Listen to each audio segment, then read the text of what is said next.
Les réseaux sociaux, c'est bien plus compliqué que ce que la plupart des gens pensent. Il ne s'agit pas juste de poster quelques photos, faire une ou deux stories à droite et à gauche et attendre magiquement des likes, des abonnés et des partages. Chaque réseau social est unique, chaque réseau social a ses codes et nécessite certaines appétences. On ne développe pas un compte Instagram comme on développe une chaîne YouTube, on ne développe pas une chaîne YouTube comme on développe un podcast, une liste email ou encore son compte LinkedIn. Et c'est cette incompréhension générale des plateformes et des réseaux sociaux qui pousse plein de personnes à bosser des semaines, des mois, parfois des années, à essayer de développer un compte sans forcément y parvenir. Et c'est pourquoi aujourd'hui, dans cette vidéo, j'aimerais vous partager le guide complet pour pouvoir vous lancer sur les réseaux sociaux en 2023. Il s'agit d'une formation totalement gratuite et accessible directement sur YouTube. Dans cette vidéo, on va voir exactement qu'est-ce qu'il vous faut aujourd'hui pour pouvoir réussir sur les réseaux en 2023. On va rentrer dans le détail de chacune des plateformes, voir pour qui est destinée cette plateforme, quelle est la cible, quels sont les avantages et les inconvénients du fait de se lancer sur cette plateforme, à quelle fréquence publier du contenu ou encore quelles sont les prédispositions, c'est-à-dire est-ce que oui ou non cette plateforme est faite pour vous, votre cas, votre business. Et finalement, à la fin de cette masterclass, vous saurez exactement sur quelle plateforme vous devez vous lancer aujourd'hui. Vous devez créer du contenu pour pouvoir obtenir de réels résultats. Ne vous méprenez pas, cette vidéo n'est pas seulement faite pour les personnes qui se lancent et qui débutent dans les réseaux sociaux. Elle est faite évidemment pour ces personnes parce qu'on va couvrir l'ensemble des plateformes qui existent aujourd'hui et tout ce que vous devez savoir. Mais elle est aussi faite pour les personnes qui ont déjà une plateforme, qui crée déjà du contenu sur des réseaux, savoir si oui ou non ils ont pris la bonne direction et savoir si oui ou non ils sont dans la bonne voie. Et elle est aussi faite pour les personnes plus avancées qui créent déjà du contenu, qui peut-être ont une équipe et qui se posent la question est-ce que oui ou non c'est pertinent que je crée du contenu sur d'autres plateformes, que je développe de nouveaux canaux de communication, est-ce que oui ou non c'est adapté à ma propre situation. Cette masterclass risque de durer un petit moment, donc je vous invite à vous asseoir. Et petit point important, on va couvrir l'entièreté de la masterclass via une mind map qui est juste ici et des extraits de photos et de vidéos qui vont venir s'ajouter par-dessus. Si jamais vous voulez retrouver la mind map parce qu'il y aura plein de notes à l'intérieur et vous évitez de prendre des notes, vous pourrez la télécharger directement juste en dessous, c'est le premier lien qui se trouve dans la description. Donc trêve de bavardage, on va rentrer maintenant dans le vif du sujet. La première chose qu'il faut comprendre, c'est finalement qu'est-ce qui fait réussir une personne aujourd'hui sur les réseaux sociaux. Il y a deux choses à comprendre dans cette catégorie. La première, c'est que toutes les méthodes sont bonnes. En fait, sur internet, vous allez avoir plein de coachs qui vont vous dire tu dois te lancer sur YouTube parce que j'ai une formation sur YouTube. Tu dois te lancer dans les podcasts parce que j'ai une formation sur le podcast et qui vous font croire que c'est la seule façon de réussir. À titre perso, j'ai une formation sur Instagram et c'est pas pour autant que je vous dis que c'est la seule façon de réussir. En fait, aujourd'hui, vous pouvez réussir sur internet, vous pouvez développer un business, vous pouvez développer vos réseaux en faisant de la publicité ou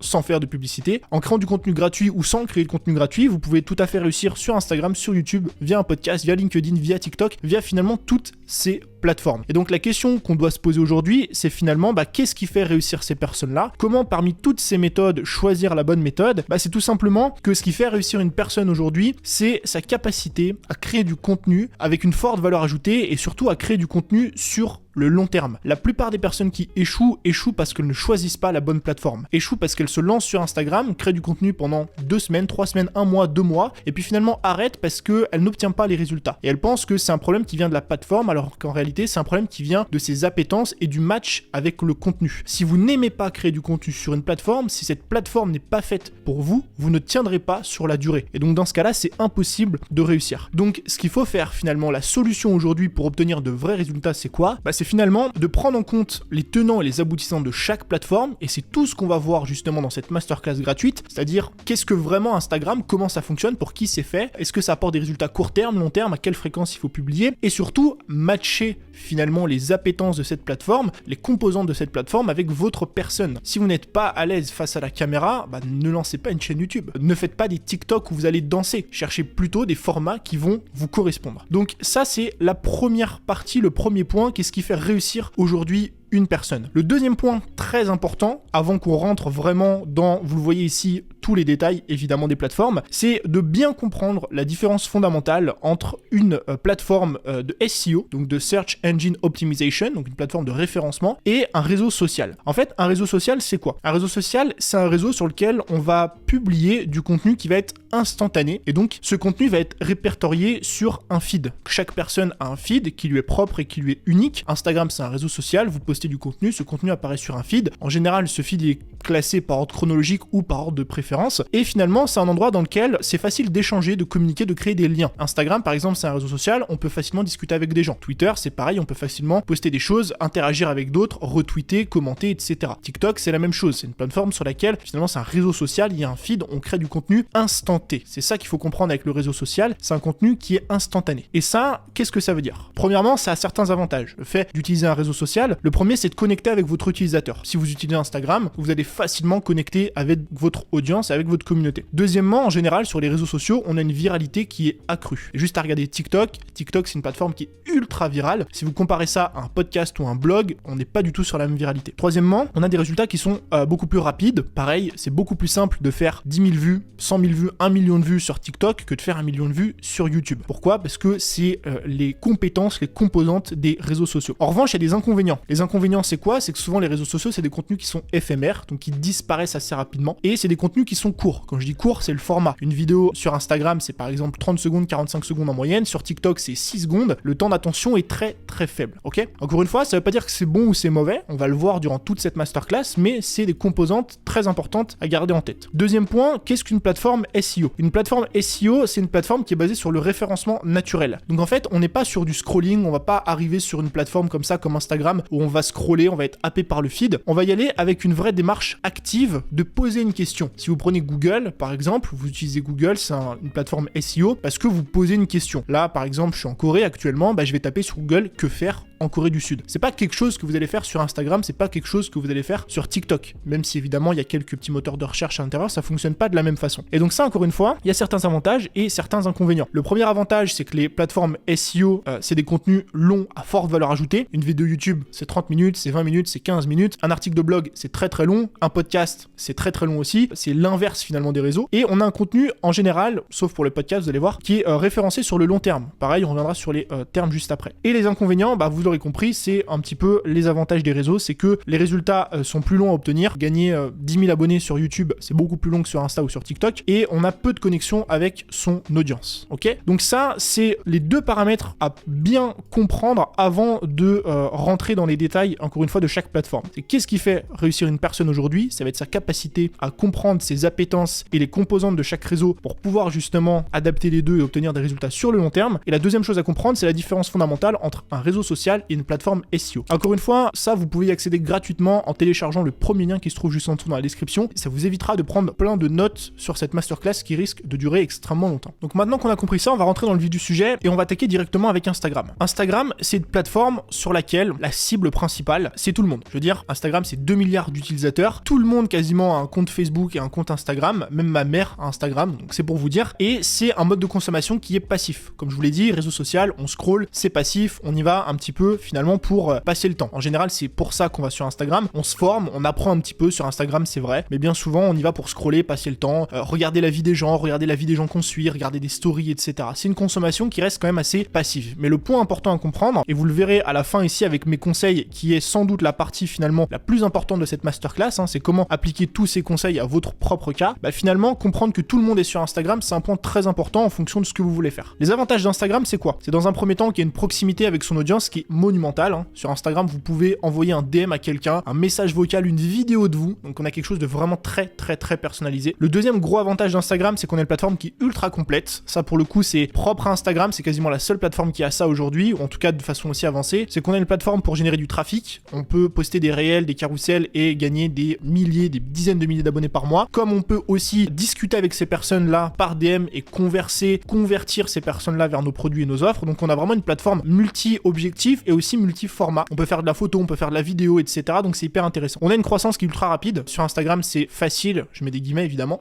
de gagner ces 1000 premiers abonnés. On a un ciblage qui est très très très précis. Sur Instagram, si vous voulez cibler des personnes qui sont passionnées de pêche, vous allez sur des pages Instagram de marques de pêche et vous trouverez des personnes qui sont passionnées de pêche. Ça, c'est sans doute l'argument phare d'Instagram, c'est qu'on peut dès demain trouver son premier client en quelques clics si on a les bonnes techniques et les bonnes stratégies. Et dernier point, c'est qu'on a une facilité de création qui est non négligeable. Instagram, aujourd'hui, aujourd'hui, si vous avez Canva pour faire des visuels et que vous avez votre iPhone pour tourner des réels, faire des contenus, faire des posts, des stories, etc., ça suffit largement. Il n'y a pas besoin de matériel. Donc ça, c'est un peu les points forts, les premiers points qui me font dire qu'Instagram, c'est une très bonne plateforme. En revanche, il y a des inconvénients. Les inconvénients d'Instagram, le premier, c'est qu'on a une durée de vie d'un contenu qui est assez courte et on a un travail quotidien. Sur Instagram, un post en moyenne, ça reste en vie plusieurs jours, 3-4 jours. Dans ces eaux-là, évidemment, il n'y a pas de durée déterminée. Et un réel, en général, c'est un peu plus long. Ça peut durer 1 semaine, 2 semaines, 3 semaines. Il peut générer du trafic, mais après, ça s'essouffle. Il faut travailler pour ça, du coup, au quotidien. Sur Instagram, si vous arrêtez de poster du contenu pendant un mois, eh bien, vous revenez dans un mois, votre compte n'a pas bougé. Pourquoi ? Parce que ça demande une perpétuelle croissance, un perpétuel travail, un perpétuel investissement. C'est une plateforme d'image. Alors, je mets des guillemets sur le terme image. Pourquoi ? Parce que vous n'êtes pas obligé de montrer votre tête, mais on va pas se mentir, c'est quand même quelque chose d'assez important sur la plateforme. En tout cas, faut aimer, voilà, se montrer, discuter avec les gens, etc. C'est quand même un pendant d'Instagram. Le troisième désavantage, c'est qu'on a une valeur par vue qui est assez faible par rapport à d'autres plateformes, vous allez le comprendre juste après. Ce qui veut dire qu'en fait, sur Instagram, avoir 1000 abonnés, c'est bien, mais si par exemple vous avez 1000 abonnés à votre newsletter ou 1000 abonnés sur un podcast, on n'est plus sur le même profil, on n'est plus sur le même rapport. On a une valeur par vue qui est assez faible sur Instagram. Et dernier point aussi qui est non négligeable, sur Instagram, on a ce qu'on appelle le paradoxe du choix. Le paradoxe du choix, c'est quoi ? C'est que si aujourd'hui vous avez 3 possibilités, par exemple vous avez 3 desserts sur la carte, eh bien vous allez vous poser la question quel dessert je choisis. Alors que si vous n'avez qu'un seul dessert, le choix est simplifié. Donc plus on a de choix, plus c'est compliqué de faire des choix. Et en fait avec Instagram, il y a tellement de possibilités, il y a les réels, il y a les stories, il y a les machins, il y a les trucs, que le paradoxe du choix, c'est quand même quelque chose qui est assez important. L'autre point, ça va être la fréquence de contenu. Instagram, comme on l'a vu, c'est lié en fait au point qu'il y a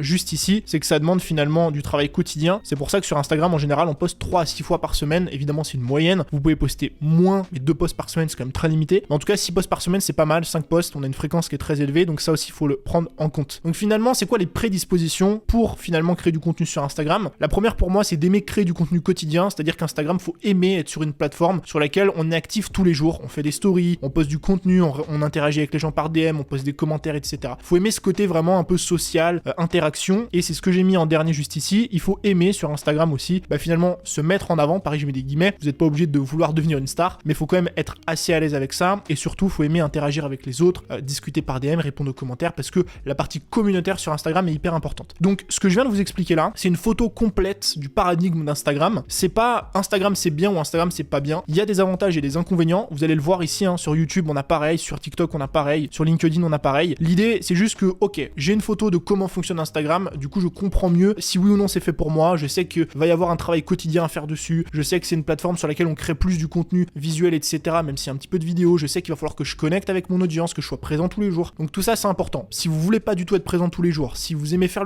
les choses de votre côté et publier un truc comme ça une fois par semaine, vous allez voir qu'il y a d'autres plateformes qui sont plus faites pour vous. Deuxième plateforme, c'est YouTube. Au niveau de YouTube, on a un petit peu la même cible, mais on a un mode de consommation différent. Pourquoi on a la même cible ? Parce que littéralement tout le monde est sur YouTube. Mon père regarde YouTube, ma mère regarde YouTube, donc si eux ils regardent YouTube, tout le monde, croyez-moi, regarde YouTube. YouTube c'est plus de 2 milliards d'utilisateurs, et la seule chose qui change et qui est très très importante, c'est que sur YouTube on a un mode de consommation qui est actif, ce qui veut dire que les gens en général vont sur YouTube pour consommer quelque chose, c'est-à-dire qu'on ne se perd pas dans le néant du feed Instagram ou du feed de TikTok, on est là pour une requête. Par exemple, je viens de casser mon lavabo, comment réparer mon lavabo, et je regarde une vidéo. Ou alors, tiens, moi je suis tel mec, je sais que le mercredi il sort une vidéo, je vais regarder sa vidéo. On a vraiment un mode de consommation qui est beaucoup plus actif, et vous allez voir juste après dans les avantages que justement ça a toute son importance. On va sur YouTube en général pour se divertir, pour s'instruire ou pour résoudre des problèmes. Donc c'est ce que je dis, on peut y aller pour regarder des vidéos un petit peu marrantes de mecs qu'on suit, pour s'instruire parce qu'on veut apprendre des choses, ce que vous êtes exactement en train de faire, ou pour résoudre des problèmes parce que je viens de casser mon lavabo, faut que je le répare. C'est aussi un point qui est important. Les avantages de YouTube, c'est quoi ? Dans un premier temps, c'est qu'on a des résultats sur le long terme. La durée de vie d'un contenu sur YouTube, elle est incroyable. C'est-à-dire qu'aujourd'hui, vous avez des vidéos qui ont 5, 6, 7 ans et qui continuent à faire des vues sur certaines chaînes. Moi, ça m'arrive, j'ai une vidéo que j'ai sortie en 2019 qui aujourd'hui me génère en moyenne 10, 15, 20, 30 000 vues par mois et plusieurs centaines, voire milliers d'abonnés. Donc c'est incroyable de vous dire à quel point je peux créer un contenu et investir du temps dessus, contenu qui est beaucoup plus long évidemment à créer, mais obtenir des résultats sur le long terme. Le deuxième gros avantage, c'est qu'on a une valeur par vue qui est plus élevée, ce qui veut dire qu'en général sur YouTube, avoir 10 000 abonnés sur YouTube, c'est plus valorisant qu'avoir 10 000 abonnés sur Instagram. Non pas que vous avez plus de mérite, mais comme on l'a vu juste ici, le fait que ce soit une plateforme qui est active et que vous créez des contenus qui sont longs, les gens vont passer plus de temps avec vous, ils vont être beaucoup plus connectés avec votre personne et par conséquent, la valeur de cette audience va être beaucoup plus importante. Le dernier point, c'est du coup recherche active et SEO. En fait, sur YouTube, il y a très peu de chances que vous ayez des touristes. Si vous faites les choses bien, si vous faites des vidéos sur le karaté et que vous donnez des conseils de karaté, vous n'allez pas avoir un mec qui ne s'intéresse pas au karaté qui va regarder cette vidéo. Pourquoi? Parce que vous allez montrer comment on fait des prises, vous allez donner des techniques sur le karaté. Donc ça, encore une fois, ça ne tombe pas dans le fil d'actualité sur Insta où on scroll. C'est des recherches basées sur des mots-clés, même si évidemment, il y a d'autres techniques de croissance. S'il y a des avantages sur YouTube, par conséquent, il y a des inconvénients. Le premier inconvénient, c'est que c'est difficile techniquement et ça demande du travail. Quand je dis que ça demande du travail, comme toutes les plateformes vont demander du travail. Mais ce que je veux dire par là, c'est que sur YouTube, la croissance, comme on l'a mis ici, elle est assez lente. Ce qui veut dire que pour avoir sur YouTube vos 1000, 2000, 5000, 10 000 premiers abonnés, c'est quand même un travail de longue haleine. Il faut quand même créer beaucoup de vidéos. Et quand je mets que ça demande du travail et que c'est difficile techniquement, c'est parce que faire une vidéo, c'est pas faire un post Instagram. Croyez-moi, faire une vidéo, c'est plusieurs heures, voire dizaines d'heures de travail pour une vidéo. Et un post Insta, ça se fait littéralement en 30 minutes, voire en 1 heure. Donc ça, faut le prendre en compte. On a aussi une notion de matériel qui est différente. Vous lancez sur YouTube, même si aujourd'hui il existe du matériel qui est peu coûteux, ça demande quand même de l'argent, beaucoup plus que vous lancez sur un compte Insta. On a une croissance qui est assez lente, même si j'avoue que depuis l'arrivée des shorts, ça s'est quand même amélioré, donc c'est intéressant. Pourquoi pas d'utiliser les shorts pour aller chercher du trafic et créer du contenu sur YouTube avec des vidéos plus longues pour fidéliser, ça peut être intéressant. Et dernier point, c'est qu'il y a un manque de proximité avec son audience. Pourquoi? Tout simplement parce que YouTube, on poste des vidéos, les gens les regardent, il n'y a pas de DM, il n'y a pas d'échange, même s'il y a l'espace commentaire, ça reste quand même assez restreint. Sur YouTube, vous voyez, c'est l'inverse d'Instagram, on n'est pas à 4, 5, 6 posts par semaine, on est à une vidéo par semaine et encore, j'ai mis une ici en moyenne, hein, si on fait une vidéo comme moi je peux faire,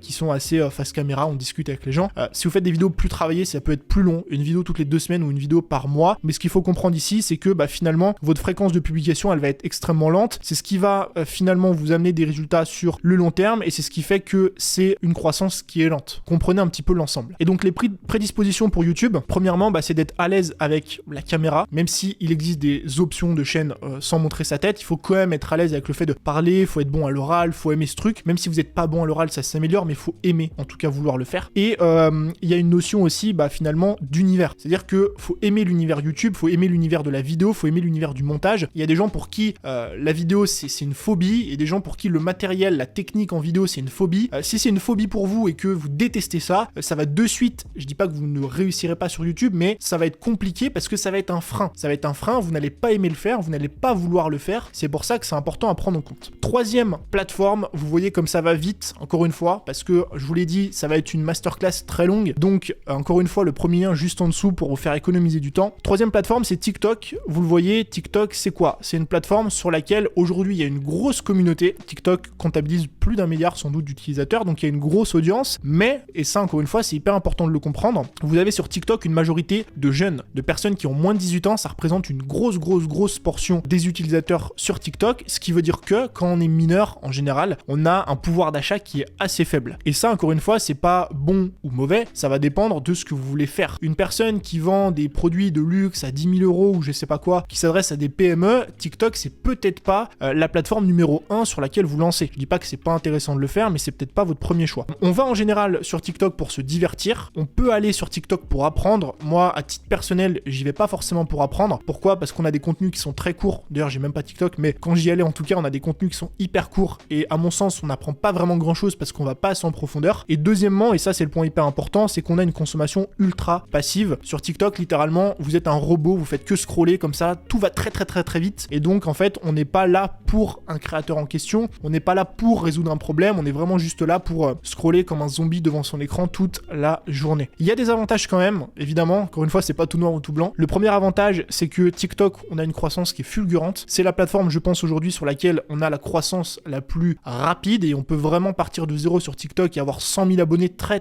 vite. On a une création de contenu qui est ultra simplifiée, au même exemple qu'Instagram, alors sans, pour le coup, les visuels sur Canva, il faut juste un téléphone et se filmer, ça s'arrête là, peut-être une ring light à 20 €. Et on a un algorithme qui est peut-être aujourd'hui l'algorithme le plus puissant qui existe, et ça, c'est un point qui est non négligeable. Donc ça, pour moi, c'est vraiment les gros avantages de TikTok. Par contre, à mon sens, en tout cas aujourd'hui, il y a des gros inconvénients. Le premier, c'est qu'on a une valeur par vue très faible. Il y a beaucoup de gens qui vont glorifier justement les abonnés TikTok, qui vont dire ouais, moi j'ai 100 000 abonnés TikTok, je fais 1 million de vues sur TikTok, mais comme on l'a vu finalement avec les plateformes précédentes, le nombre d'abonnés n'est pas déterminant finalement de vos résultats et de votre réussite. Pourquoi? Parce qu'il y a un temps qu'on oublie de contrôler, c'est le temps que passe une personne sur vos contenus. Quelqu'un qui regarde une vidéo YouTube YouTube ou écoutent un podcast, elles passent en moyenne 20-30 minutes à vous écouter, alors que sur TikTok, c'est 1 seconde, 5 secondes, 10 secondes en moyenne. Et donc forcément, même si vous avez beaucoup d'abonnés, ces personnes-là passent très peu de temps avec vous, et donc finalement, il y a une connexion qui se crée difficilement. C'est pour ça que j'estime qu'on a une valeur par vue qui est plus faible. Donc en gros, l'équivalent de 100 000 abonnés TikTok, c'est peut-être l'équivalent de 10 000 abonnés Instagram, quelque chose comme ça. Deuxième point, c'est que c'est uniquement possible de créer du contenu vidéo. Alors je sais que passé un moment, il me semble, il y avait possibilité de faire des photos, mais je suis pas sûr que ce soit vraiment là où se positionne la plateforme. Troisième point, il n'y a pas vraiment de connexion avec son audience, c'est-à-dire que, évidemment, comme YouTube, vous avez l'espace commentaire, mais on peut pas envoyer des DM, on peut pas discuter avec les gens. Je sais qu'il y a un système de story, mais qui est encore une fois pas très avancé. TikTok, en général, c'est un feed de la vidéo et on fait que scroller. Et durée de vie des contenus, très faible, travail quotidien, un peu comme Insta, c'est-à-dire que les résultats, vous les avez quelques jours, quelques semaines, mais après, encore une fois, ça s'essouffle. Fréquence du contenu, là, pour moi, c'est beaucoup de contenu. Quand je dis beaucoup, c'est 1 à 2 contenus par jour. C'est comme ça que la plupart des personnes qui ont réussi à développer un compte TikTok l'ont fait. C'est en publiant énormément de contenu parce que ça va un petit peu avec le principe premier de la plateforme. Et les prédispositions, c'est quoi? C'est qu'il faut être à l'aise avec la caméra. Pour le coup, vous n'avez pas le choix parce que TikTok, c'est du facecam, c'est en tout cas de la vidéo. Et pour moi aussi, c'est un point hyper important. Il faut être à l'aise avec l'univers. Quand je dis l'univers, c'est faut être à l'aise avec les jeunes utilisateurs, faut être à l'aise avec le contenu qui est publié sur TikTok, faut être à l'aise avec l'image de TikTok, avec tout ça. Encore une fois, je dis pas que c'est bien ou c'est mauvais. Je pense que TikTok est fait pour certaines personnes et n'est pas fait pour d'autres. Juste le comprendre. Et je vous ai mis un dernier point ici qui est assez intéressant parce que on compare souvent les réels à TikTok et je voulais vous parler de ce point vraiment plus précisément parce que, à mon sens, vraiment en tout cas, je suis pas pro Instagram, même si j'aime beaucoup la plateforme. En fait, je trouve que les réels ont beaucoup plus d'avantages que TikTok pour la simple et bonne raison qu'en fait, quand vous allez publier des réels sur Instagram, vous aurez peut-être moins de visibilité qu'avec TikTok, mais vous avez un écosystème général qui fait qu'en fait, les vues que vous allez faire sur vos réels vont vous ramener du trafic sur votre compte. C'est des gens qui vont voir les contenus que vous allez poster dans votre feed, qui vont voir vos carousels, vos posts, vos photos, qui vont regarder vos stories et qui vont vous contacter par DM. Et pour moi, l'écosystème est tellement puissant qu'aujourd'hui, si vous hésitez à vous lancer sur TikTok, moi je vous recommanderais plutôt Instagram si vous êtes OK encore une fois avec la plateforme, parce que vous allez créer l'écosystème. Alors que si vous développez un compte TikTok, vous allez vous retrouver avec des gens qui vous suivent sur TikTok, mais c'est difficile de connecter avec eux, on peut pas créer de contenu éducatif, on a un lien dans la bio sur lequel la plupart des gens ne cliquent pas, on peut pas discuter par DM, etc. Donc c'est vraiment important encore une fois de comprendre cette différence entre les deux et de comprendre chaque plateforme. Plateforme suivante, LinkedIn. Ici, on a une plateforme pour le coup qui commence à être vraiment différente des précédentes. LinkedIn, c'est, à mon sens, une cible qui est uniquement professionnelle. C'est-à-dire que sur LinkedIn, vous avez que des pros. Ma mère n'est pas sur LinkedIn parce que elle s'en fout. elle est là pour me suivre, pour consommer du contenu, regarder des vidéos sur YouTube. Et LinkedIn, c'est qu'une plateforme faite pour les professionnels. Et ça a des points hyper importants. Les gens vont sur LinkedIn, premièrement, pour networker, c'est-à-dire pour se faire des relations, pour connecter avec d'autres personnes dans d'autres industries, pour consommer du contenu. Je sais que c'est quelque chose qui se fait de plus en plus. Lire les posts des CEO, lire les posts de gens qui créent du contenu finalement sur LinkedIn, des entrepreneurs en général, et c'est une activité qui est passive-active. Alors j'ai mis un petit peu des deux. Pourquoi? Parce que pour moi LinkedIn, on est sur, je rentre vraiment dans la catégorie réseau social, mais pour le coup je mets ça vraiment un réseau social pour les professionnels, ce qui veut dire que pour moi LinkedIn, on y va activement parce qu'on est là pour interagir avec les gens, connecter et se bâtir un réseau, mais aussi on peut être là en mode passif, je vais regarder sur mon fil d'actualité ce qu'ont posté les gens aujourd'hui, et pour moi c'est un double avantage. Donc LinkedIn, il y a certains avantages à mon sens. Le premier, c'est qu'on a une création de contenu qui est hyper simple, même si aujourd'hui LinkedIn c'est de la photo et de la vidéo, c'est principalement de l'écrit. Bien souvent c'est des posts écrits comme des mini-articles, et c'est hyper intéressant parce que du coup il vous suffit d'avoir un téléphone. Littéralement vous avez même pas besoin pour LinkedIn d'avoir d'ordinateur. On a une croissance qui est assez rapide, qui se rapproche plus du réseau social que de la plateforme de référencement. On a un ciblage qui est ultra précis, comme Instagram, on peut facilement cibler des gens par rapport à leur statut, par rapport à leur statut dans l'entreprise, s'il est CEO, etc. On peut facilement trouver des connexions aussi. C'est une cible qui est professionnelle et ça pour moi c'est un avantage parce que si vous vous adressez à des pros, à des PME, à des entreprises, à des dirigeants d'entreprise, un monde un petit peu plus corporate, et bien sur LinkedIn c'est là où est tout ce monde, donc c'est très très intéressant et on a une connexion avec d'autres personnes qui est ultra facilitée. Comme je vous l'ai dit, c'est facile de connecter avec les gens sur LinkedIn. Il y a évidemment, comme toute plateforme, des inconvénients. On a une durée de vie d'un contenu qui est assez courte. Pourquoi? Parce qu'on est sur un réseau social, donc c'est un petit peu comme pour Instagram Et comme pour TikTok, on a des contenus qui vont vivre quelques jours, quelques semaines, mais après ça va s'arrêter. Vous n'aurez jamais, comme sur YouTube, un contenu qui dans un an va toujours vous amener du trafic. Et je l'ai mis aussi en inconvénient, la cible professionnelle. Pourquoi ? Parce que d'un côté c'est un avantage si vous voulez vous adresser à une audience de pro, mais d'un autre côté c'est un inconvénient parce que si votre audience n'est pas professionnelle mais particulier, c'est peut-être pas la meilleure plateforme pour vous. En termes de fréquence, j'ai mis 3 à 6 fois par semaine. Je suis pas un expert de LinkedIn, mais de ce que j'ai vu, je pense que 3-4 posts par semaine, c'est un très bon rythme. Et encore une fois, on est sur une plateforme qui est similaire à Instagram, mais plus pour les professionnels. Et en termes de prédisposition, pour moi, il y en a 3. Premièrement, c'est aimer écrire, tout simplement parce que comme je l'ai dit, LinkedIn, principalement, ça va être de l'écrit, même s'il y a un peu de photos et de vidéos. Deuxièmement, c'est être adepte de l'univers, donc de l'univers du pro, de l'univers du corporate. LinkedIn, c'est quand même un monde. Il faut quand même apprécier ce monde-là, les gens qui commentent, qui laissent un petit peu leur avis sur tout, etc. Et surtout, il faut avoir sa cible sur la plateforme. Ça, c'est une prédisposition juste obligatoire, notamment sur LinkedIn, parce que LinkedIn, vous avez votre audience sur LinkedIn ou vous ne l'avez pas. Il n'y a pas d'entre-deux pour le coup. Il nous reste maintenant 3 plateformes avant de passer à l'email, qui est quelque chose d'un petit peu à part, et avant de passer à mes conseils. La plateforme suivante, c'est Facebook. Facebook, en termes de cible, c'est un petit peu comme Insta, c'est qu'on a un petit peu tout le monde. C'est-à-dire qu'aujourd'hui, tout le monde a un compte Facebook, bien souvent ceux qui ont un compte Insta ont un compte Facebook. Pourtant, je l'ai mis juste ici en gras, Facebook, c'est une audience qui est plus âgée. C'est-à-dire que sur Instagram, en général, on a la 18-30, c'est un petit peu l'audience représentative d'Instagram. TikTok, c'est l'audience en dessous. Et Facebook, c'est une audience plus âgée, 30 ans et plus. Vous avez juste à regarder les datas des personnes qui sont présentes sur Facebook. Donc ça, c'est un point important. Ça veut pas dire que si vous adressez à des personnes qui ont 25 ans, Facebook, c'est pas fait pour vous. Encore une fois, on est sur des moyennes. C'est juste important de comprendre ça. Sur Facebook, il y a 2 points importants selon moi en termes de cible. C'est que de 1, la plupart des gens utilisent Facebook pour les groupes. Ça, c'est hyper intéressant. Alors même si certaines personnes consomment du contenu sur le fil d'actualité, etc., bien souvent, Facebook, c'est utilisé pour les groupes. Et dernièrement, on a une consommation qui est passive, encore une fois, pas que évidemment, il y a des personnes qui vont apprendre, mais en général, Facebook, on est sur un réseau social, on a un fil d'actualité, donc on y va pour passer le temps, pour scroller quand on est à un arrêt de bus, etc. Il y a des avantages pour moi à Facebook. Le premier, c'est que tout le monde a Facebook, c'est un petit peu comme Instagram finalement, c'est une plateforme sur laquelle tout le monde est plus ou moins présent, tout le monde a déjà un compte ou eu un compte. On a une croissance qui est assez rapide sur Facebook parce qu'on reste sur du réseau social, on reste sur des choses qui peuvent être partagées très très facilement. À l'inverse d'Instagram, le gros avantage de Facebook, pas dans les groupes évidemment, mais sur votre fil d'actualité, votre page, si quelqu'un vous suit en contenu natif, d'ailleurs j'en ai pas parlé pour LinkedIn mais c'est un peu pareil, c'est que les gens peuvent partager votre contenu et ça c'est quelque chose qu'on n'a pas par exemple sur Instagram et qui pourtant est hyper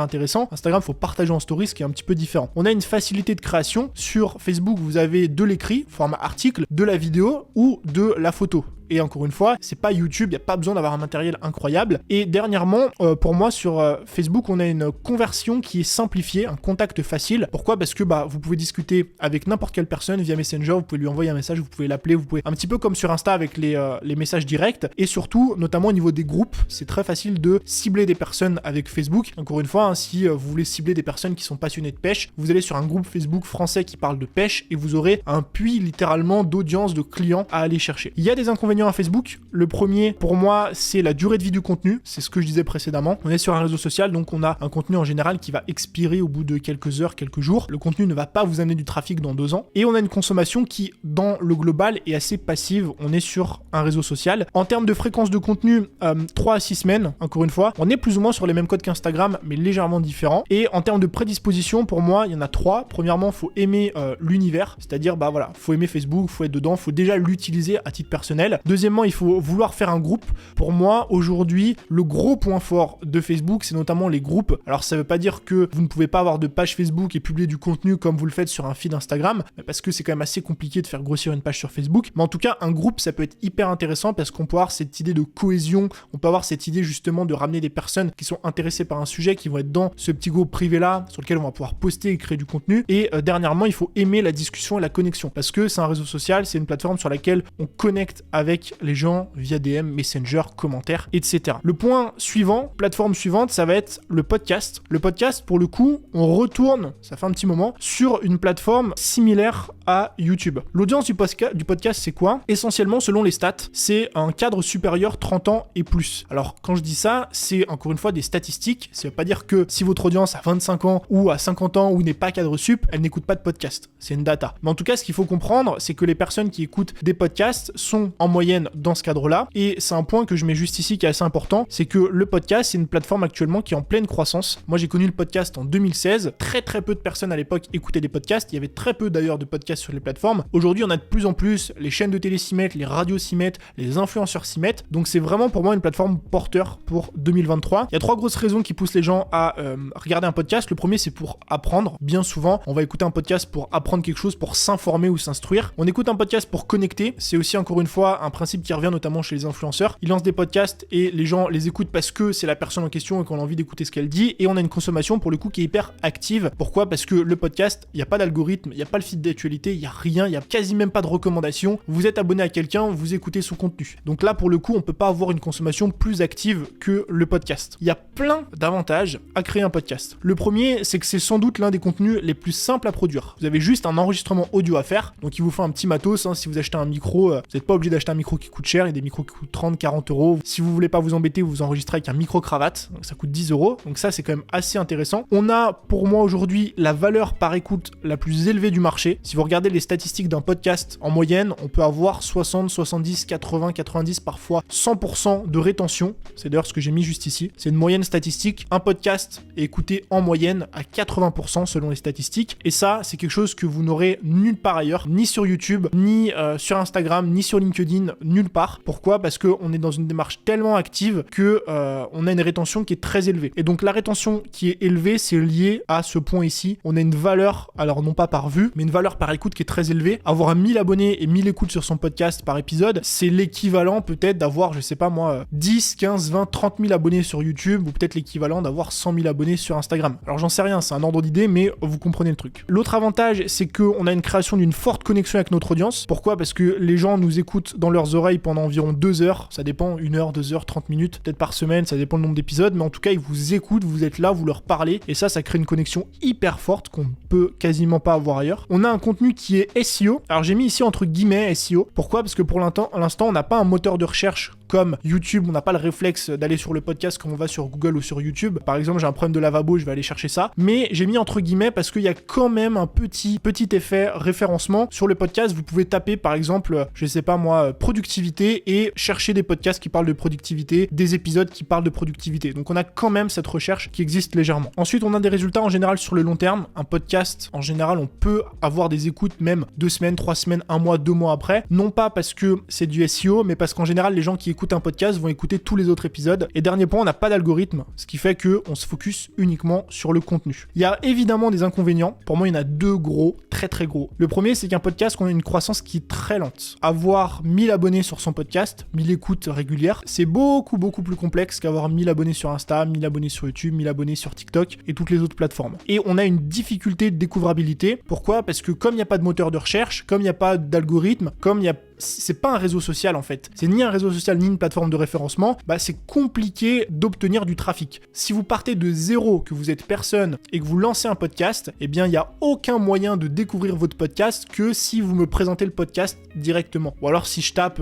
par exemple un mot-clé productivité que je vais trouver votre podcast, mais ce qui est quand même assez rare. En termes de fréquence de contenu, le podcast on est plus sur 1 fois par semaine. Encore une fois, c'est comme YouTube, c'est une moyenne. Vous pouvez publier 2 épisodes par semaine, vous pouvez en publier 1 toutes les 2 semaines, ça va dépendre de ce que vous faites. Mais l'avantage par rapport à YouTube, c'est que ici, on a un contenu qui est tellement simple à produire que c'est facile d'avoir une production d'1 fois par semaine, contrairement à YouTube. Et en termes de prédisposition, la première, ça va être d'aimer créer du contenu audio. Il faut aimer parler face à un micro. La deuxième, c'est d'avoir des appétences à l'oral, donc c'est un peu lié à la première. Quand je dis des appétences, ça veut pas dire être un très bon orateur. Moi, j'ai démarré, j'étais pas très bon orateur. Ça s'améliore, mais en tout cas, vouloir tendre vers l'amélioration à l'oral et avoir quelques appétences techniques. Pourquoi ? Parce que voilà, même si on est très loin de la vidéo, l'audio c'est quand même un peu de technique, faut quand même comprendre un petit peu tout ça, les branchements, les machins, les retouches juste après, et ça c'est un point qui est non négligeable. Il me reste un dernier réseau avant de passer à l'email qui est légèrement différent, c'est le blog plus Pinterest. J'ai inclus Pinterest dedans, je vais pas en faire un point à part, je suis pas un expert de Pinterest, mais Pinterest, l'idée c'est quoi ? C'est que vous avez des épingles et en fait bien souvent la majorité des cas, ces épingles sont liées à des articles de blog. C'est pour ça que je parle essentiellement de blog et non pas de Pinterest. Alors la cible au niveau du blog, c'est que finalement, on va pouvoir toucher tout le monde. Pourquoi ? Parce que quand vous allez aller sur Google, tout le monde va sur Google, tout le monde fait des recherches. Et l'autre point, c'est que vu que c'est une plateforme de SEO, le blog, donc Google, l'article finalement, on a des recherches qui sont très actives. Quand vous allez taper sur Google guide pour partir à 10 jours dans les Landes, ou que vous allez taper comment réparer son évier ou son lavabo, eh bien tout le monde peut taper ça et on a une recherche qui est hyper active. On va en général sur Google, donc blog plus Pinterest, encore une fois j'englobe les deux, de façon active comme je l'ai mis, et donc pour de la recherche d'informations. Ça c'est un point important. Au niveau des avantages, on a des résultats qui sont très long terme et on a une durée de vie de contenu qui est très longue. Pourquoi ? Parce que encore une fois, on a des articles qu'on fait aujourd'hui qui peuvent sortir sur Google dans 1 an, 2 ans, 3 ans, 4 ans, parfois plus. Évidemment, il y a des fois des mises à jour, des trucs à refaire, etc. Mais dans l'idée, c'est comme YouTube. Deuxièmement, on a une simplicité de création. Clairement, si vous avez un blog, alors évidemment, il faut créer votre blog à la base, donc ça demande un peu de technique. Mais après, c'est de l'écriture. Il faut juste taper, ajouter des images avec Canva et un clavier, c'est terminé. Je pense aussi à la partie Pinterest. Il n'y a pas besoin, disons, d'avoir beaucoup de matériel. Troisièmement, on a une audience qui est très large. Je parle notamment pour le coup de Google. Comme je le disais, tout le monde finalement est sur Google. On a des résultats qui sont automatiques. Alors pour le coup, j'aurais dû mettre des guillemets sur automatique. Quand je dis automatique, c'est quoi ? C'est le pouvoir du SEO. Si vous faites une vidéo aujourd'hui ou un article aujourd'hui sur comment réparer son lavabo, eh bien dans 2 ans, on aura sans doute toujours des problèmes de lavabo et on aura toujours envie de les réparer. Si vous faites un article sur comment améliorer son sommeil, eh bien dans 1 an, d'autres personnes voudront améliorer leur sommeil. Dans 2 ans, dans 3 ans, dans 4 ans. Peut-être que dans 10 ans, il faudra mettre des mises à jour, mais le fait est qu'on a des résultats sur le long terme qui sont assez automatiques. On a une valeur par vue qui est assez élevée, même principe que YouTube. Vu que c'est des articles qui sont longs, vu qu'on a une recherche qui est très active, finalement les gens sont là et ne sont pas là par hasard. Et dernièrement, on n'a pas d'algorithme et ça encore une fois c'est un point qui est assez important. Au niveau des inconvénients, on a du contenu qui est uniquement écrit. Du contenu qui est uniquement écrit, ça veut dire quoi ? Ça veut dire que finalement on a un manque de connexion. Encore une fois, si vous avez un blog, c'est bien, les gens vont lire votre article, vous allez peut-être recevoir 1 ou 2 commentaires, mais c'est très rare qu'on crée une vraie relation, une vraie connexion avec une personne qui a juste publié un article. On a envie de connaître cette personne, de l'écouter, de l'entendre, de la voir, et bien souvent on va la suivre justement sur des réseaux pour créer cette connexion. Donc ça c'est important. On a un travail par article qui est élevé, c'est un petit peu comme YouTube, c'est pour ça qu'on a une croissance qui est lente. Vous ne pouvez pas difficilement en tout cas créer un bon article 3 fois par semaine. C'est pour ça qu'en général vous allez publier très peu d'articles et que ces articles vont demander beaucoup de travail. Et ce qui nous amène à la fréquence de contenu. Fréquence de contenu, j'ai mis 1 fois par semaine. Pareil, c'est une moyenne. Il y en a qui créent 2-3 articles par semaine parce qu'ils ont envie de s'y mettre à temps plein. Il y en a qui créent un article tous les 2 semaines, 3 semaines, 1 mois en fonction de la taille de l'article. Mais vous comprenez l'idée, on a le même rapport que YouTube. Au niveau de la prédisposition, il en faut 3. Il faut aimer écrire, tout simplement parce que c'est une plateforme écrite et que si vous n'aimez pas écrire, c'est même pas la peine. Il faut aimer l'univers. Quand je dis aimer l'univers, c'est qu'il faut aimer l'univers du blogging, il faut s'y intéresser, il faut vous de votre côté consommer le contenu blog et écrit. Et dernièrement, il faut des compétences en SEO. Ça c'est le truc assez important. Je l'ai pas mis pour les autres, évidemment. Si vous voulez développer un compte Insta, il faut des compétences sur Insta, etc. Mais là pour le coup, le SEO on rentre dans quelque chose d'assez technique et il faut aimer mettre les mains dans le cambouis et dans la technique. Il nous reste un dernier réseau qui n'est pas vraiment un réseau, mais que je trouve très important à développer aujourd'hui, c'est l'emailing. C'est pour ça que j'ai mis ici juste entre parenthèses à part. L'emailing, c'est quoi ? Pour qui s'adresse finalement l'email ? Pourquoi est-ce qu'il faut développer une liste email aujourd'hui ? Votre liste email s'adresse en général à votre cible, s'adresse à votre audience. L'idée c'est quoi ? C'est que une liste email, c'est pas un réseau social. Une liste email, c'est pas du contenu qu'on va publier comme ça, il va partir sur internet. Une liste email, c'est privé, ça nous appartient. Il faut trouver un moyen, donc en général on utilise les réseaux, pour faire venir les gens dans notre liste email. Et la liste email nous appartient, c'est pour ça que c'est un truc à part. La question que vous vous posez sans doute, c'est finalement pourquoi créer une liste email ? Il y a 4 grands points pour moi. Le premier, c'est de connecter avec votre audience par exemple. Je reprends l'exemple du blog. Si quelqu'un, je sais pas, lit votre article de blog, le trouve intéressant, comment est-ce qu'elle va pouvoir créer une relation avec vous ? Elle va peut-être laisser son email pour télécharger un e-book et vous allez lui envoyer une newsletter toutes les semaines sur votre vie, ce que vous faites, etc. Et là, la personne va apprendre à vous connaître et va connecter avec vous. Deuxième point, ça va être pour sécuriser votre liste. Quand je dis sécuriser votre liste, c'est sécuriser votre base de données. Instagram, ça ne vous appartient pas, Facebook non plus, le blog non plus, TikTok non plus, YouTube non plus. Ce qui veut dire que demain, YouTube peut arriver et vous dire tiens, toi, tu me saoules, je veux plus voir tes vidéos YouTube, je supprime ta chaîne. Vous n'avez rien à dire, rien à faire. C'est-à-dire que ça vous appartient pas, vous n'avez pas le choix. Le gros avantage d'avoir une liste email, c'est que ça vous appartient. Pourquoi ? Parce qu'une liste email, c'est un dossier CSV, donc c'est une base de contact, une base de données. Cette base de données, elle est hébergée sur une plateforme. Je vous invite évidemment de façon très régulière toutes les semaines ou tous les mois à télécharger cette base de données pour l'avoir sur votre PC, mais en gros elle vous appartient, c'est-à-dire que demain vous pouvez prendre cette base de données, aller sur une autre plateforme et continuer à envoyer des mails à votre audience, vu qu'elle vous appartient. Et ça c'est une sécurité énorme. Les deux derniers points sont corrélés, c'est que la liste email c'est beaucoup plus simple de vendre et on a une attention qui est plus élevée. Pourquoi? Parce que on a laissé un email par intention, on a une recherche qui est active et par conséquent on va lire les emails et en général c'est beaucoup plus simple de vendre par email parce que l'audience est a plus d'attention que via TikTok, Instagram ou autre. Et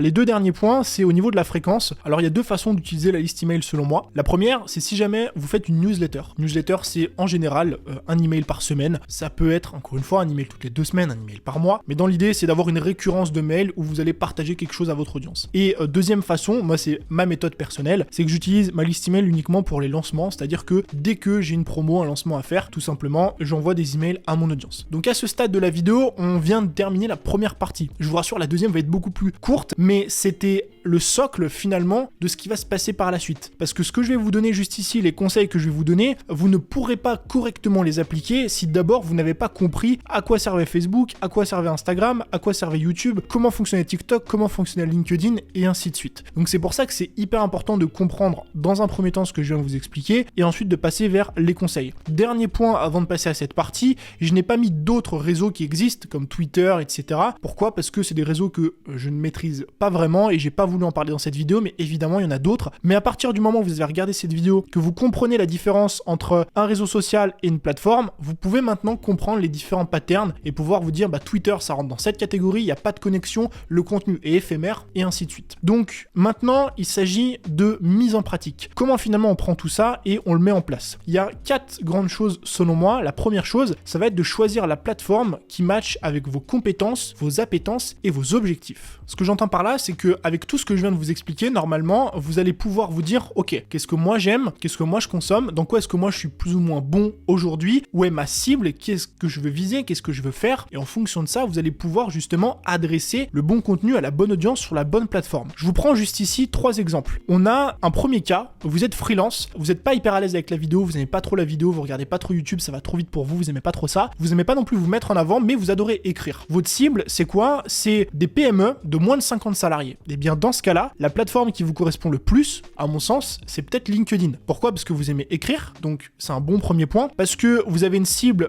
qui est les PME de moins de 50 salariés, donc en général, les dirigeants de PME sont sur LinkedIn, les salariés des PME peuvent être aussi sur LinkedIn en fonction de leur poste, et aujourd'hui, finalement, ça match un petit peu toutes les cases, parce que votre cible, c'est une cible pro, parce que vous aimez écrire du contenu, et parce que vous, dans votre thématique et dans votre cadre freelance, le contact et le networking, c'est simplifié, c'est ce qu'il y a d'important. Encore une fois, ça veut pas dire que c'est impossible de vous lancer sur Instagram et de réussir, etc. Mais à mon sens, c'est ce qui vous correspondrait le plus. Deuxième exemple, vous êtes coach holistique pour femmes, vous adorez créer du contenu d'image, donc vous adorez faire des photos, faire des visuels, faire des vidéos, etc. Vous adorez connecter avec les gens, vraiment échanger par DM, discuter avec les gens, vous êtes assez à l'aise avec le fait d'être face à la caméra, et bien dans ce cas-là, Instagram, ça peut être une bonne plateforme pour vous. Pourquoi? Parce que sur Insta, on peut facilement connecter avec les gens, et vous adorez ça. On peut facilement discuter, envoyer des DM, envoyer des vocaux, etc. On a une audience qui est large, vous êtes coach holistique pour femmes, vous vous adressez pas aux PME, vous vous adressez un petit peu à une audience qui est large, et donc Instagram, ça peut être une bonne solution pour vous, et vous avez un ciblage qui est ultra précis sur Instagram, et dans votre cas, ça peut être une bonne idée. Encore une fois, coach holistique pour femmes, allez identifier des comptes auxquels s'abonnent ces femmes-là et allez interagir avec ces femmes. Encore une fois, ça veut pas dire que vous ne pouvez pas vous lancer sur YouTube ou une autre plateforme, mais c'est un bon indicateur. Et troisièmement, vous avez une appétence pour la vidéo, c'est-à-dire que vous aimez la vidéo, ça veut pas dire que vous êtes très bon en vidéo, hein. Juste vous aimez un petit peu ça, cet univers, vous aimez l'univers de YouTube, et vous voulez être formateur, et vous voulez aider les codeurs à améliorer leurs compétences, donc dans le but de vendre vos formations. Dans ce cas-là, moi ce que je ferai à votre place, c'est que je me lancerai sur YouTube, pour plusieurs raisons. La première, c'est qu'on a un contenu qui est long. Contenu qui est long, ça veut dire quoi? Donc c'est un petit peu le même exemple qu'on a juste ici, avec le besoin de transmettre une information complexe. Vous, votre idée, c'est de former finalement les codeurs. Eh bien, est-ce que c'est simple de former des codeurs avec des vidéos de 30 secondes sur Insta? Est-ce que c'est simple de former des codeurs au travers d'un article de blog écrit? Est-ce que c'est simple de former les codeurs via un podcast avec un audio? C'est assez compliqué. Donc pour moi, la meilleure plateforme pour vous, par rapport à votre situation, vu que vous voulez transmettre des compétences à ces personnes-là, ça va être YouTube. Et en plus de ça, on a sur YouTube un contenu qui est SEO. C'est-à-dire que quand on va taper sur YouTube, comment apprendre le JavaScript, JavaScript, comment apprendre à coder, c'est quoi les meilleurs langages de code, et bien toutes ces informations-là, vous allez pouvoir créer des vidéos et du contenu dessus. Donc vous voyez à quel point c'est important de comprendre ce que vous voulez faire, vos appétences, vos compétences et où est-ce que vous vous situez aujourd'hui pour finalement prendre la bonne direction. Et donc ça, c'est la première chose. Je vous invite à choisir une plateforme, si c'est déjà le cas aujourd'hui, validez finalement ces choses-là. Si c'est pas le cas, choisissez la plateforme qui correspond le plus à toutes ces choses. Dans un second temps, une fois que vous avez votre plateforme principale, vous allez pouvoir compléter cette plateforme-là avec une autre plateforme secondaire et, c'est le point sur lequel j'insiste, complémentaire. Quand je dis vous pouvez le faire, vous n'êtes pas obligé. Plein de gens qui se lancent sur une plateforme et non qu'une plateforme, et c'est très très bien. Parce qu'avoir deux plateformes, c'est gérer deux comptes, c'est deux stratégies, deux choses, et ça demande beaucoup de travail. Mais là, je m'adresse notamment aux personnes qui ont envie de le faire. Comment est-ce que finalement on le fait de la bonne façon? On le fait de la bonne façon en choisissant deux plateformes qui sont complémentaires. Je m'explique. Depuis le début, juste ici, on a vu plein de plateformes. Insta, YouTube, TikTok, LinkedIn, Facebook, le podcast, le blog, l'email, je le mets vraiment à part. Et finalement, on a des plateformes qui ont certains avantages et certains inconvénients, et inversement. Et donc en fait, ici, le meilleur combo, par exemple, pour la coach holistique qu'on avait là, elle est sur Insta, et bien si elle a envie d'avoir une plateforme secondaire, ça peut être intéressant de se lancer sur YouTube. Pourquoi? Parce qu'elle est à l'aise face à la caméra, elle est à l'aise avec le fait de parler, etc. Et pourquoi Instagram et YouTube, c'est un bon complément? Parce que sur Insta, le gros problème, c'est quoi? C'est qu'on n'a pas des contenus qui sont référençables sur le long terme, c'est qu'on a des contenus qui sont très courts, etc. Et à l'inverse, c'est justement les avantages de YouTube. Et les inconvénients de YouTube, on n'a pas de connexion avec notre audience, c'est difficile justement d'obtenir des résultats sur le court terme, bah ça va venir être comblé par les avantages d'Instagram. Donc voilà pourquoi c'est deux plateformes complémentaires. Le contre-exemple, ça aurait été d'avoir une chaîne YouTube et un blog. Parce que pour le coup, on a deux plateformes qui sont longues, deux plateformes de référencement naturel, deux plateformes qui demandent beaucoup, donc chacune des deux, beaucoup de travail, et donc c'est difficile de gérer les deux. Voilà pourquoi, selon moi, la meilleure chose, ça va être de compléter en général un réseau social avec une plateforme de référencement. Et donc si aujourd'hui vous voulez faire ça, et si vous voulez pas le faire aujourd'hui, si vous voulez le faire à l'avenir, moi je vous conseille de répartir le travail de la façon suivante, c'est-à-dire investir 70% de votre temps sur la première plateforme et 30% de votre temps sur la deuxième. Alors 70-30, 20-80, 95, peut-être pas 95-5, on va pas déconner, mais dans ces eaux-là. Ce qui veut dire que si par exemple votre plateforme principale c'est YouTube, eh bien vous faites une vidéo YouTube par semaine et ensuite vous avez un compte Insta sur lequel vous faites 1 ou 2 posts Insta par semaine, vous connectez avec votre audience, vous faites des stories. Pas besoin d'utiliser les stratégies de ceux pour qui c'est la plateforme principale. Moi, Insta, c'est une de mes plateformes principales. Bon, j'ai une équipe, c'est différent, mais si Insta, c'est ma plateforme principale, je vais probablement publier 4, 5 à 6 posts par semaine. Vous, c'est votre plateforme secondaire. Donc, 2 posts par semaine, c'est suffisant. 2 à 3 posts grand maximum et des stories un petit peu tous les jours pour connecter avec son audience. C'est important de comprendre qu'en fonction de où se situe la plateforme dans votre stratégie, ça va pas demander les mêmes efforts. Et le dernier point de cette masterclass, c'est impératif, ça va être de construire une liste email pour connecter avec votre audience et pour vous protéger. J'ai plein de personnes qui me disent « Ouais mais Tony, moi j'ai rien à vendre, je vais pas construire une liste email, ça sert strictement à rien. Enfin voilà, pour l'instant j'ai pas de projet, j'ai à peine un business, j'ai une idée, etc. » Je comprends. Maintenant, la liste email comme on l'a vu avant, ça sert évidemment à vendre, ça sert aussi à connecter avec son audience, c'est pas fait que pour vendre. Vous pouvez envoyer des newsletters toutes les semaines, tous les mois par exemple, mais même si vous envoyez rien, c'est aussi vous de votre côté pour vous sécuriser, pour dire tiens, si demain j'ai plus de chaîne YouTube, si demain j'ai plus de compte Insta, si demain il se passe quoi que ce soit, je peux envoyer un mail à mon audience pour leur dire voilà, je viens de faire je sais pas quoi, je viens de me faire supprimer mon compte, eh bien n'hésitez pas à vous réabonner à ce compte-là. Et croyez-moi que si ça vous arrive, vous serez très content d'avoir récupéré justement ces données-là. Donc voilà pour cette formation gratuite. Elle a été très longue, elle a été très complète. Je vous invite à regarder depuis le début si nécessaire. Encore une fois, je vous le rappelle, ce document qui est extrêmement complet pour éviter de prendre des notes, il est disponible gratuitement juste en dessous dans la description. Vous pouvez le télécharger, vous pourrez le copier-coller, l'utiliser, faire ce que vous voulez. Mais comme ça, au moins, vous aurez une trace de ce qu'on a vu dans cette masterclass pour pouvoir appliquer au mieux cette stratégie. Moi, je vous remercie d'avoir regardé cette vidéo jusqu'à la fin. C'est que vous êtes vraiment déterminé à développer vos réseaux sur Instagram, sur YouTube, sur n'importe quelle plateforme finalement en 2023. Et si c'est le cas, je vous invite tout simplement à vous abonner à cette chaîne. Et moi, je vous dis à très bientôt dans un nouveau contenu. C'était Tony. Ciao.